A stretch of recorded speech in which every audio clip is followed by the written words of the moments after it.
முதியோர் மருத்துவத்தை பொறுத்த வரைக்கும் இதில் ரொம்ப ஒரு முக்கியமான டாபிக் அப்படின்னு பார்த்தோம்னா ஃப்ரெயில்ட்டி, அதாவது முதுமை சார்ந்த பலவீனம். இந்த ஃப்ரெயில்ட்டியை பொறுத்த வரைக்கும் மக்களிடையும் ஏன் மருத்துவ கம்யூனிட்டிக்குள்ளேயே அவேர்னஸ் ரொம்ப கம்மியாக தான் இருக்குது. அதாவது நம்ம உடல் ஒரு சமநிலையில் இருக்கிறதுக்கு நம்ம உடலில் பல மெக்கானிசம்ஸ் ஆப்ரேட் ஆகிட்டுருக்கு. உதாரணத்துக்கு பிபி அதிகமானாலோ, சுகர் அதிகமானாலோ, நம்ம பாடி டெம்பரேச்சர் அதிகமானாலோ, இல்லை பாடி டெம்பரேச்சர் கம்மியானாலோ அதை குறைக்கிறதுக்கு, அதை சரி பண்ணுறதுக்கு நிறைய ஆட்டோ ரெகுலேட்டரி மெக்கானிசம்ஸ் ஆப்ரேட் ஆகிட்டுருக்கு. இதை தான் நம்ம ஹோமியோஸ்டேசிஸ் அப்படின்னு சொல்கிறோம். இந்த ஆட்டோ ரெகுலேட்டரி மெக்கானிசம்ஸ் முதியோர்களில் கொஞ்சம் ஒரு டிலேடாக செயல்படுறதுனால any form of incoming stress, அதாவது இந்த மாதிரி பிபி ஹையாகுது, சுகர் அதிகமாகுது, இது எல்லாத்தையும் கண்ட்ரோல் செய்கிறதுல முதியோர்களோட ஆட்டோ ரெகுலேட்டரி மெக்கானிசம்ஸ் ரொம்ப ஸ்லோவாக இருக்குது. இது தான் ஒரு இண்டிவிஜுவலோட இன்ட்ரின்சிக் ரிசர்வ் அப்படின்னு சொல்கிறோம்.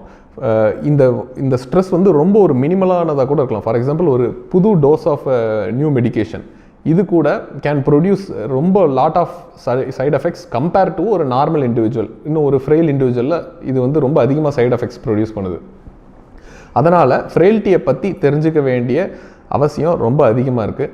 இந்த ஃப்ரெயில் இண்டிவிஜுவல்ஸ்க்கு ஒரு சில கிளினிக்கல் ஃபீச்சர்ஸ் இருக்குது. அதாவது ஃப்ரெயில்ட்டி ஃபினோடைப் அப்படின்னு சொல்லுவாங்க. இந்த இண்டிவிஜுவல்ஸ் எல்லாருக்கும் ஒரு அன்இன்டென்ஷனல் வெயிட் லாஸு, எக்ஸாஷன், ரொம்ப சீக்கிரத்தில் டயர்டாகிறது, ஈஸி ஃபெட்டிகபிலிட்டி, லோ கலோரி இன்டேக்கு, அது போக ஒரு டிக்ரீஸ்டு கெயிட் ஸ்பீடு, இதெல்லாம் இருக்கிற இண்டிவிஜுவல்ஸை வச்சு ஃப்ரெயில்ட்டி ஃபினோடைப் ஐடென்டிஃபை பண்ணுவாங்க.